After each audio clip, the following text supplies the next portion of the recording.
ఎవరమ్మా నువ్వు? ఎందుకమ్మా నవ్వుతావు?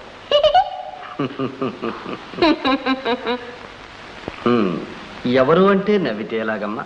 తాము నవ్వుతూ నవ్విస్తారు కొందరు అందరినీ, తాము ఏడుస్తూ ఏడిపిస్తారు ఎందరో కొందరిని. కావచ్చు, కానీ ఆడపిల్లలు అనవసరంగా నవ్వరాదు. అవును, నవ్వరాదు. రాదే చెలి నవ్వ రాదే చెలి, ఆడది నవ్వరాదు. ఏడిపే దాని జీవిత పరమార్థం. నా ప్రశ్నకు బదులు చెప్పు. ప్రశ్న ఎయ్యది ప్రశ్న, దాని నడుంగువాడు ఎవ్వడు, బదులెట్టిది ఏమది, చెప్పు విధం పెట్టిది, పలుకవేమయ్యా పరాత్పరా. నువ్వు కవయిత్రివా? కాదు, సావిత్రిని. అది నీ పేరా? నీ పేరా? కాదులే, కూర్చో. సంతోషం, దోషం. నీ తల్లిదండ్రులు ఎక్కడున్నారమ్మా? తల్లి తండ్రియు నీవే. కృష్ణ